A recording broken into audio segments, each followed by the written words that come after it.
بسم الله الرحمن الرحيم كلهم وعنا وناكسن داوديال ميل walba aad ka daawanaysaan telefishinka qaranka Soomaaliyeed ku soo dhawaada barnaamijka toddobaadlaha ah ee kulanka Khartoum oo alaabada kaga yimaada magaalada Khartoum ee xarunta dalka Suudaan. barnaamijkan maanta waxaan uga doodi doonaa ama toddobaadkan khatarta uu leeyahay tahriibka iyo sida lagu yareyn karo. barnaamijka waxaa marti igu ah Dr. Cabdulqaadir Xaaji Xamuud Suldaan Warfaa ku magac dheer dhameeyay shahaadada labaad ama darajada labaad ee master degree qaatayna maadada la yiraahdo shaybaarka. sidoo kale dhanka bidix waxaa fadhiya siyaasi rugcada ah Maxamed Cusmaan Cali Axmed isna dhameeyay shahaadada labaad ee masterka IT ama Information Technology. barnaamijka waxaa idin soo saaray anigoo Cabbaas Maxamed Nuura, farsamadii hagar la'aaneed saaxiibadii aan kala dhicin Yusuf Kashmir iyo waliba Ridwaan ibn Khalifa ayaa hagi doona. markale ku soo dhawaada barnaamijka kulanka Khartoum. marka hore Dr. Warfaa ku soo dhawo barnaamijka Khartoum kulanka Khartoum. aan ku dhawahay barnaamijka wariye Cabbaas adiga iyo asxaabtaada kala shaqeey TV-ga waa mahadsantihiin sida waxaan inagu soo dhawaysay barnaamijka aan idinkaga mahad celinayna. ku soo dhawo diblomaasi Maxamed Cusmaan Cali barnaamijka kulanka Khartoum aadna. waan dhawahay aad iyo aad waa mahadsantihiin adiga iyo dhammaan warfadeenada sida kaamiramanada mudana Kashmir iyo ibn Khalifa. marka koowaad markaan su'aalaheena aan u soo jeesano mowduuca dooda ee toddobaadkan aan ugu talagalnay barnaamijka kulanka Khartoum waxa uu yahay sida lagu yareyn karo khatarta tahriibka iyo doorka aqoon-yahanka Soomaaliyeed. bal aan kugu bilaabo Suldaan Warfaa adiga doorka aqoon-yahanka Soomaaliyeed waliba kuwooda ku dhaqan Khartoum ay ku yareey karaan ama ay uga hortagi karaan khatarta uu leeyahay tahriibku bal inoo sheeg. marka runtii aan ka fiiriyo xagga aragtidayda khatarta uu leeyahay tahriibka oo keeni kara aqoon-yahanka Soomaaliyeed qaabkii looga hortagi lahaa khatarahaas uu leeyahay tahriibka. marka hore waxaa fiican in qofka laga wacyigeliyo dhibaatooyinka uu kala kulmi karo, in la ogaado waxyaabaha ku kalifay inuu tahriibo. sidaan wada ogsoonahayba tahriibka wuxuu dhibaatooyin badan ku hayaa qaaradda Afrika, kaliya Soomaaliya maaha dadka dhibkaas ku qabo. oo fiidiyoyo badan iyo barnaamijyo badan oo daawaday oo ka sheekeynaya tahriibka saameyn badan ayuu ku leeyahay waa dadka Afrikaanka ah. dhibaatada keenaysana waxaa ka mid ah dhibaatooyinka ka jiro wadamada ay ku noolaayeen, hadday ahaan lahayd amni darro, hadday ahaan lahayd isqa qabsi iyo dagaalo iyo noloshii ay ku haysteen wadankoodii oo dhib ka jiro. marka waxaa jira dad badan oo soo tahriibo oo raadinayo noloshii nolol ka duwan inay helaan,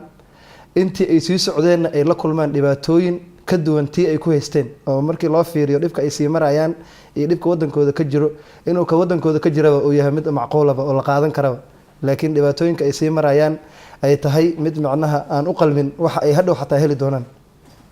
marka doorka uu ku leeyahay aqoon-yahanka Soomaaliyeed ee ku sugan magaalada Khartoum ee la kulma markuu arko qof tahriibayo ama qof macnaha raba inuu tahriibo oo niyadiisa tahay tahriib,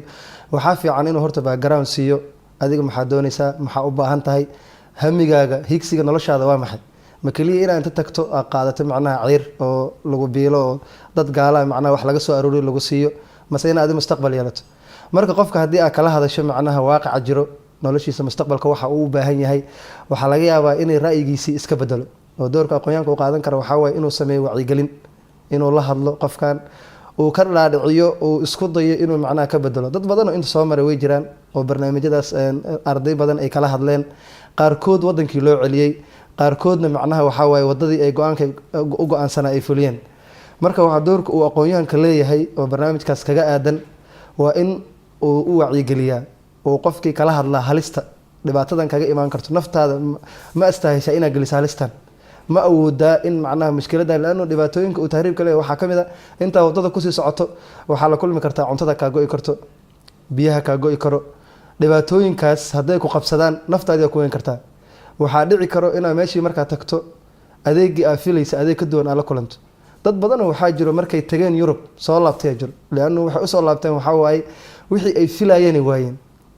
dad waxaa jiro iska raba nolol dhalinyaranimo, dad waxaa jiro iska raba nolol oo mabda' leh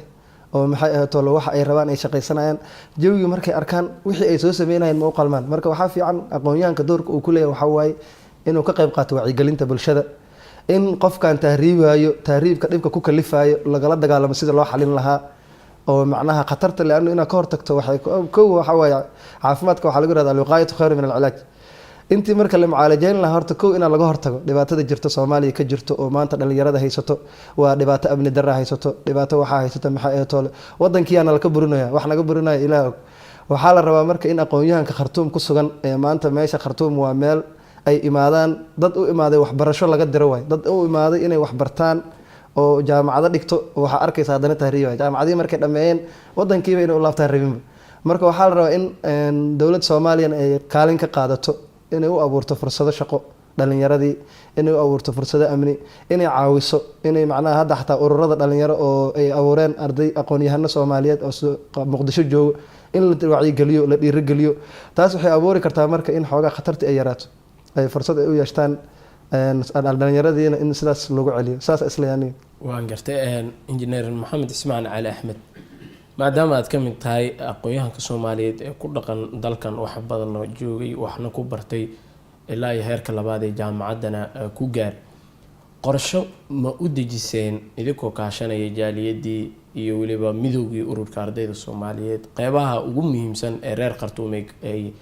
dhaqdhaqaaqa sameeya barnaamij looga hortagayo arrimaha tahriibka mase jira barnaamij nooca la mid ah oo aad qabatay ama aad qabateen ka aqoon-yahanka Soomaaliyeed 2014 awaalkeedii ama horaanteedii ilaa iyo hadda barnaamijkaas reer Suudaan aad iyo aad ayay ugu dhoondaleelaan dad badanna way la dagaalameen haddii aad xusuusatid bishii saddexaad sanadii 2014 kadib markay dhacday yani kaarisadii ama qasaarihii weynaa ee dadka gaariga la jiirsiyay ilaa yoomina hada dadka Soomaaliyeed gaar ahaan intii wax fahamsan waxay ku jiraan ka hortag har iyo habeen la soo jeedo waxa dhacday meel far badan la hadalno dalka hadii aan lahayd Soomaaliya hadii ay noqon lahayd laamaha barnaamijkan halkaan ugu fududeyn karo wadarkaysa hadda 90% isu socodkii halkaan Liibiya iyo isu socodkii halkaan iyo Masar inuu istaagay wa ilaahi fadligii sidoo kale waxa fadligaas iska leh 8 jaamacadood oo mubaadalada koobaad iska lahayd ama yani barnaamijka bandhigiisa koobaad iyo dardargelintiisa iska lahayd waxaan rabaa marka saaxiibkii hal qodob aan ku raacsanaa carabkiisa ka soo baxday oo ah dadka markay halka wax ka bartaan way tahriibaan waxaan u maleynaa dadka waxbarashada rasmiga halkan ku jira ma tahriibaan bal way ka celiyaanba dadka waxa laga yaabaa 0.1 dadka yani ka dhaca maada waxa ka dhaca nolosha ka dhaca ay u suuragali weeyday inay yani horumarkoodii wixii loo soo diray ahdaaftii meesha u yimaadeen xaqiijin waayay ayaa Soomaalidu waxay tiraahdaa nimo dad qaad xumba oksi ayaa barnaamijkaas ama galo ama yani laftikiisa baraaca ima tan ah mushkilooyinka uu leeyahay 3 mushkil ayuu leeyahay mushkila maadi ah waayo maanta marka anigu la qabsado nimanka loo bixiyay magafaha laftikiisa Soomaaliya in loo sharaxay u baahan yihiin waa kulay waxaan rajaynayaa hadii aan zaman u helna laftigeeda inaan sharaxay doono markuu qabsado maamadii dhashay hooyadii aab waxa la dhahay canugiini xiran ma awoodaan waxa laga yaabaa canugana uu ogan ku soo korayba maamada inay xilligaas yani ay ku baroorto reerkii iyo familkii ay u hayso yani mushkila dhanka maadiga ah halkaas uu kaga imaanaya mushkila kale ayaa ku jirta ama dhibaato kale oo ah naf saxaraha inta soo kiiloomitir waay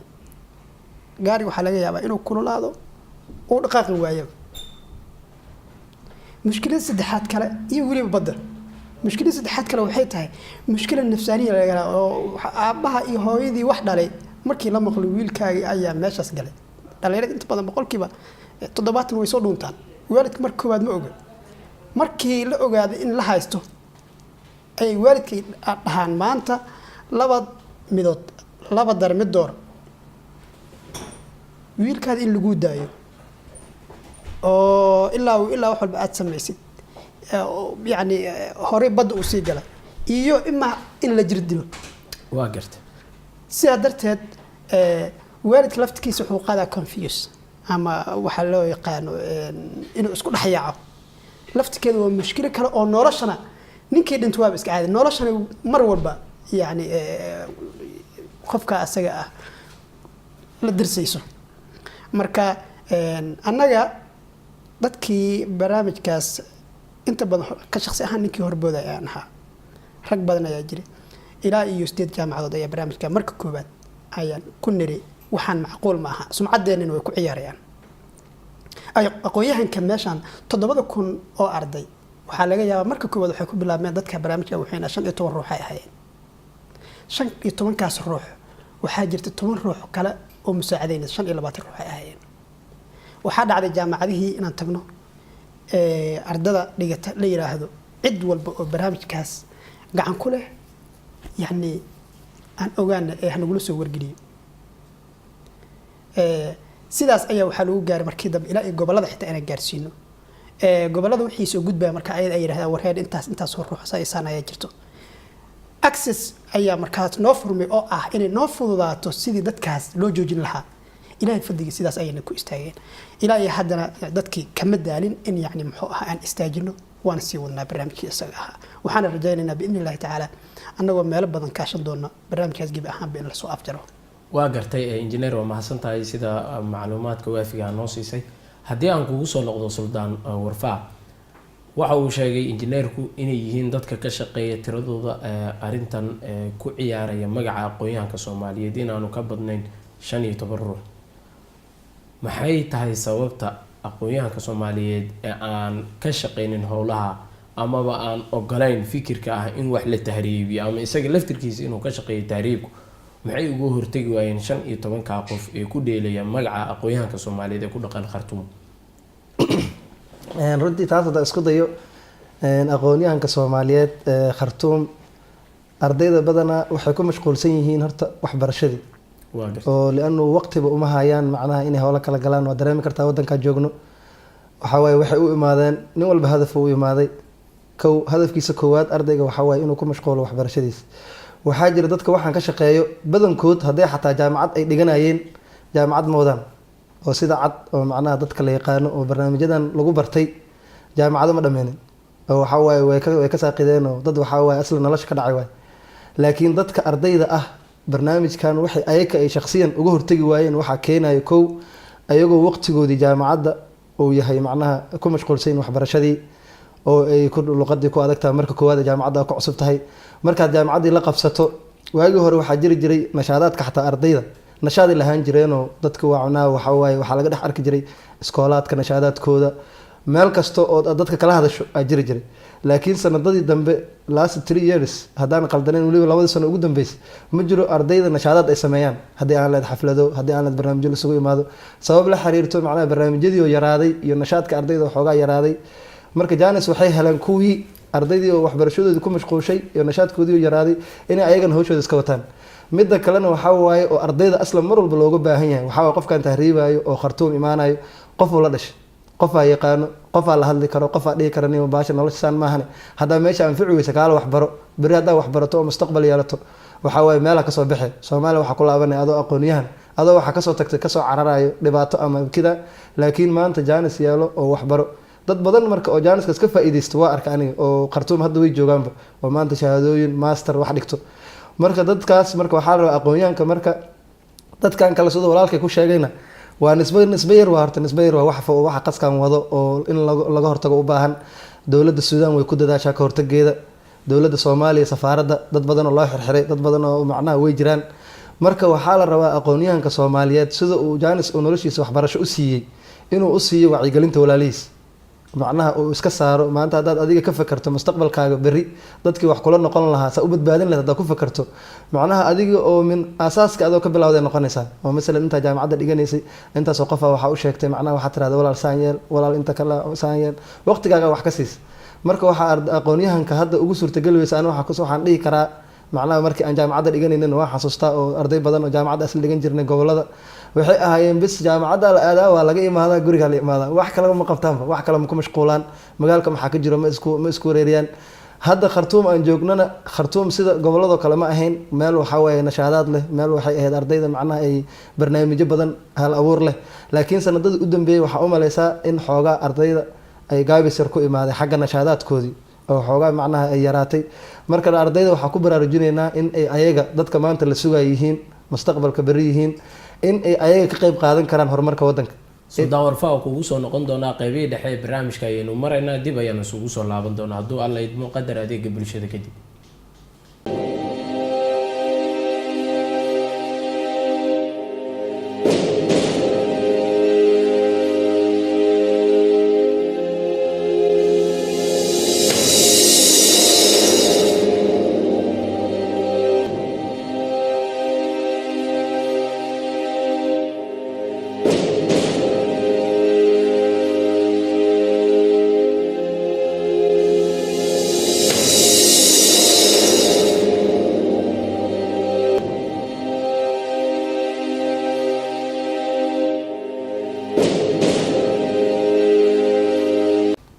mar kale isu soo noqod wanaagsan daawadayaal meel walba aad ka daawanaysaan telefishinka qaranka Soomaaliyeed. weli waxaan ku gudi jirnaa weliba qeybihiisa dhexe barnaamijka toddobaadlaha ee kulanka Khartoum.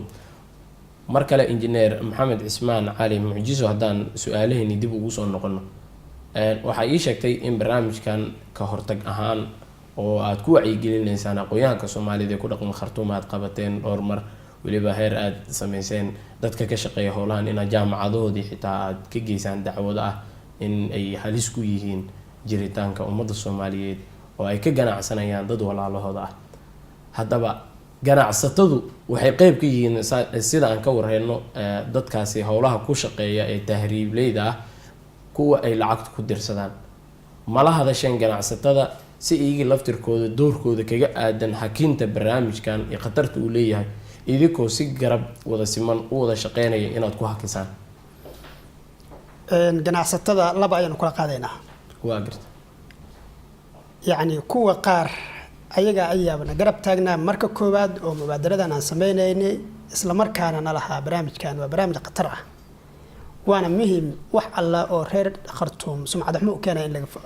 laga fogaado, isla markaana si gooni ah loo wada faqooqo. kuwa qaarna way jireen oo ayaga laftikooda marka koobaad si un nooga caga jiiday, markii labaadna Soomaalida waxay tiraahdaa biyo ka badan iyo dadkan badan way ku qaadaan. laga maarmaan ay noqotay marka dhammaan ganacsatadii, cuqaashii, aqoon-yahanadii kala gidisnaa, jaariyadii, safaaradii, yacni jamhuurkooda dhammaan oo Khartoumkooda nool in gacan wadareed barnaamijka looga soo horjeesado. ilaahay galadii dhammaan ganacsatada markii daba garbaheen wuxuu soo buuxiyeen si hagar la'aan ah. walow marka koowaad xoogo calaaqaadkooda laftikooda ay ilaalinayeen maadaama dad kale la dagaalamaya ay yihiin dad aad iyo aad u xeelada badan oo u dhagar badan. waxaad arkaysaa marka aad dhan aad kala dagaashid meel kale ayagoo biyaha kasoo furaya aad arkaysaa. barnaamijkooda muddo wuxuu nagu qaatay xitaa inaan fahanno wuxuu nagu qaatay 3 bilood ku dhawaad. waxaad arkaysaa taleefankiisa mid sugan ma ahan uu bedelayaa. haddii xitaa dad kale inaan kaashano aan wacno meeshuu joogo si aan u ogaano ama barnaamijkan tiknoolajiyada laftigiisa aan ku baarno, yacni waxay kadib taleefanku waa diminayaa,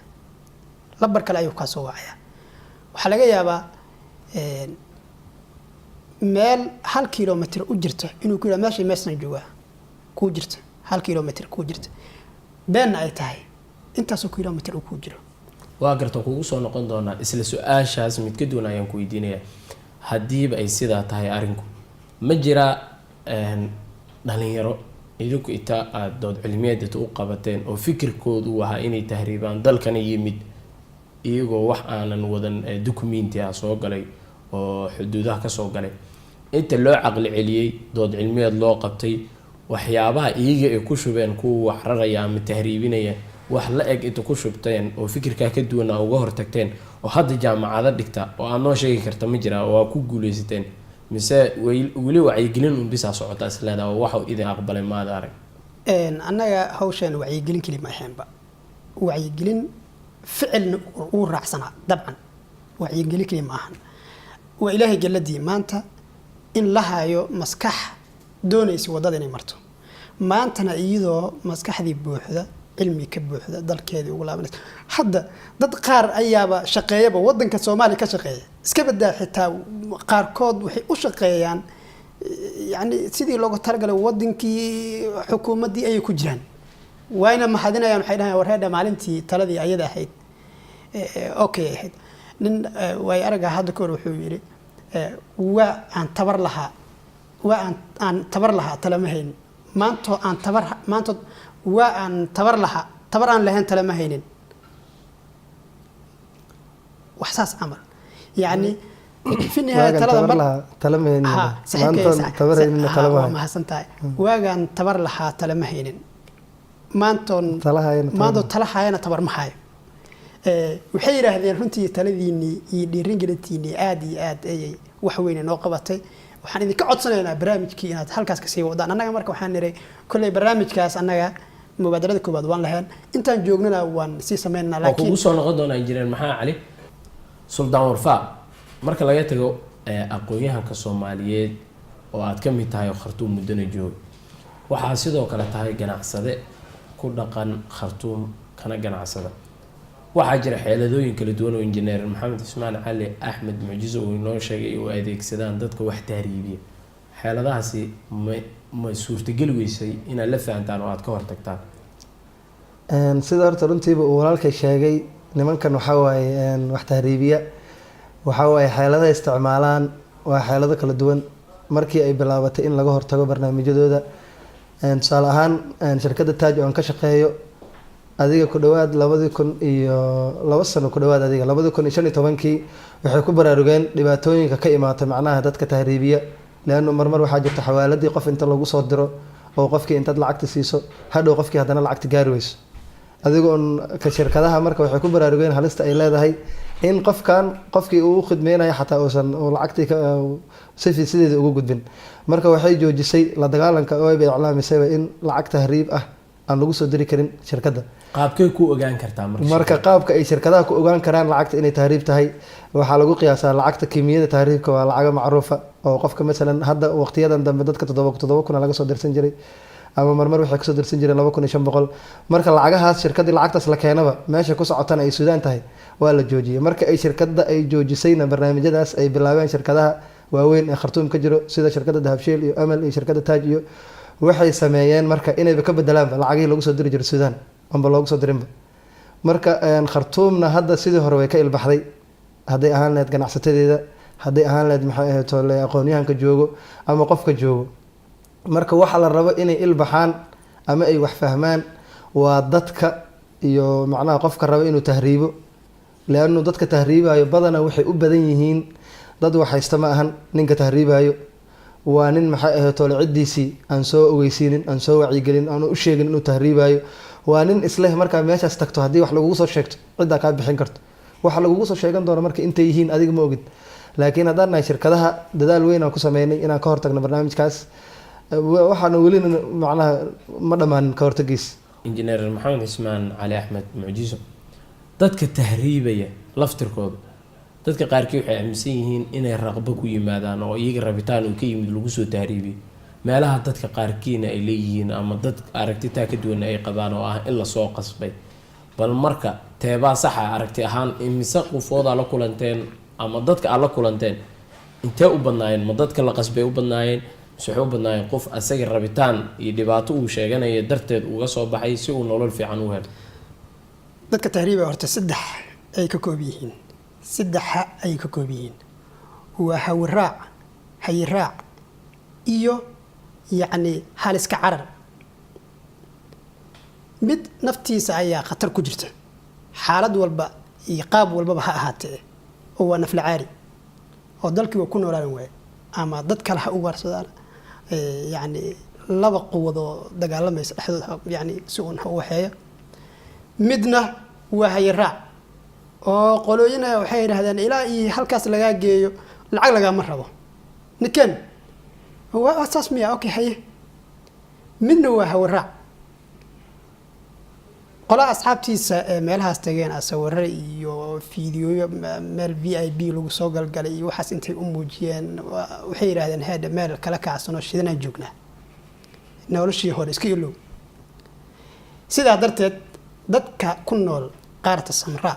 ama afrikaanka inta badanba haddii ay tahriibaan maanta saddexdaas un bay u badan yihiin weliba wadamada mashaakilada ama barbalamada ay ka taagan yihiin saddexdaas unbay ku tahriibaan marka annaga ka dhalinyar ahaan dadka reer Khartoum meel walba iyo qaab walba waan u cilaajin oo fiirinay